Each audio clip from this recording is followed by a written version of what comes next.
their whole perspective. The rest of the season changes. We need a spark. There's no doubt, and usually a win cures a lot of ails. And I don't think there's any doubt when you look at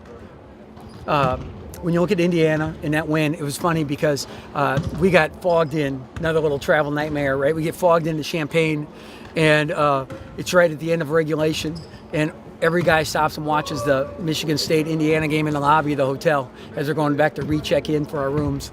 And, a lot of teams that wouldn't happen. And I think that, they're watching it and we're like, hey, you see this league? And they're all going, this league is so crazy. This league is so crazy. And it really is. But I think that at the same time, we didn't say that can be us, but I think we were looking at it like that can be us, man. They're wearing red, and Crimson and Scarlet are pretty close. You talked a little bit last week about kind of struggles with confidence in the team lately.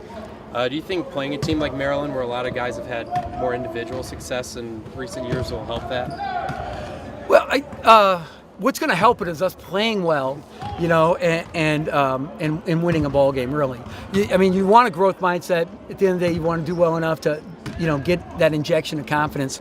There have been guys played very well against Maryland. We've had very good games with them, had success, lost games. I think we saw them win 5 in a row or 4 in a row after they beat us. And they're a very talented team.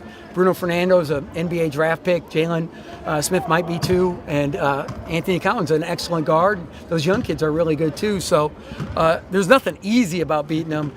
Even though we've had success, we need to just stay with it and get that team success going. What can you kind of take away from that first matchup with them? Obviously this time around.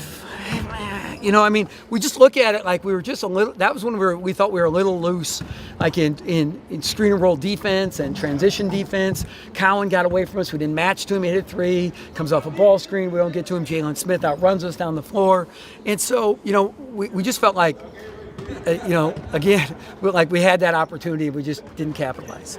Bruno had a pretty big game last And week. that's really from the guys as much as it is anybody. I'll get to you. I know. But that's really from the guys. Yeah.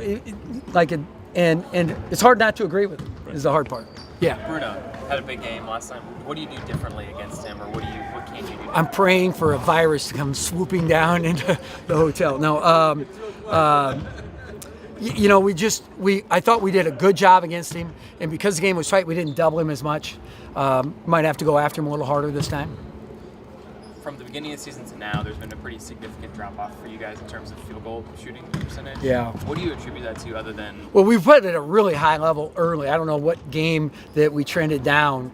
I just go back to, we started a week earlier, or 5 days earlier. We moved our game up, and then we had those 3 games where we had 1 game a week. And naturally, you have to do that once, and you naturally do it another time with Christmas. But instead of having 4 in 3 weeks, we only had 3. And it just seems like we lost a little, thing there. But quite frankly, I'm not concerned about that in terms of we're reinventing ourselves without Isaac. And I'm way more concerned like what our rotation looks like, what can we run with this group, because we're markedly smaller way more often. And certainly that concerns me, especially with rebounding and some of those other things. So you have to, scheme it up, I think, a little more on offense and defense. But we need a rhythm on offense. We did not help ourselves against Illinois. We played poorly in terms of shot selection. I didn't get them in a good spot, and we just played poorly, but I think we'll bounce back. You talked about shot selection a couple times, last couple weeks, and just you haven't been super happy with You, it. What yeah, do you usually want you got to take them out, better shots. You're like, what I would like to see is us attack the paint either with a post touch and then kick it out, or if we can move the ball around, move the defense, then be attacking off a ball screen or a drive, and then the inside out threes, right? I don't like early possession threes unless it's, unless like you're running ahead of the ball and Glenn's catching and shooting in transition or whatever it might be. I don't like deep threes. And so when I look at it, usually what you do is, take the guy out and, yell at him. But with this particular group, I think that it's more of a case of I'm trying to do too much. You got to trust your teammates, right? But instead we take a bad shot trying to do too much out of our main guys, and we need to get past that. But that's part of that reinvention process. It seemed like that Illinois game. Not that we wouldn't take a bad shot before. Right. That Illinois game seemed like Glenn was letting his emotions show Yeah, on his 2 sleeves dead a ball little bit. fouls, right? Is the level of concern with where he is mentally right now high? Here's what I asked the guys: are we the same team we were 12 days ago or whatever? No. So how come our attitude's not better? I feel like our attitude's worse, not better.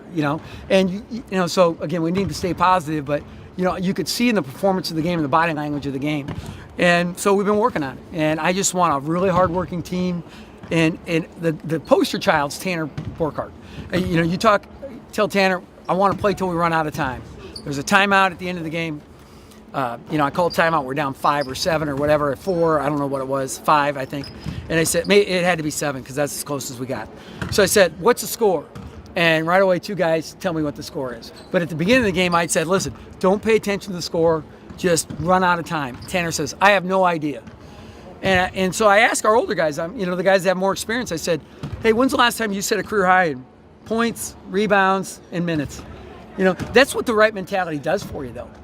Married with an opportunity, and Tanner's done that, and I can't be more proud of him. And I think that's a great lesson for our entire team. After that game, you'd also made the comment that guys are still fighting and working hard, but you don't know if that belief is. Yeah. At the end of the day, you got to have stone cold belief you're going to do well in this league, and I did not see that against Illinois. That doesn't mean I won't see it here. I think the course of a game dictates some of that. Could be like for G, foul trouble. Just unique, a unique situation that way. Could be a variety of things. Who their girlfriends sit next to. These are still young people. You guys are still pretty high in the NET ratings. Do you? I haven't looked. I'm just trying to get us a basket and a stop and a rebound, right? I really haven't looked. But I do know this. I told the guys the season's salvageable. I know that. Andy Katz told me. So I know it is. And we just got to go out and win some ball games, right? Is there? I don't know if this is the right word, but is there some fun as a coach and trying to kind of reinvent what you guys do and taking on that? Well, this isn't the most fun I've had in my life, but there is a challenge there that gives me a great deal of energy, and I love these guys, this team and this staff, and I love where we're at, and I'm sick to my stomach that we've had this tough stretch and that Isaac's gone, but at the same time, this is a great challenge and a lot of fun. Now, again, I've had more fun. Yeah, it's a good question. I don't know, but he is our best rebounding per minute guy, and he did just get 18 in a Big Ten game on the road. So those are pretty remarkable things. We've worked harder in practice at rebounding too, so I feel better about that. Rebounding, coming up with the ball, it's just like a great swarming defense, in football. It's hard to explain, but you know it when you see it. And there's pressure everywhere, and you're just chasing it down. We've been much better on that, and our defense hasn't been awful. Right now there's a lid on the bucket, and we gotta pry it off.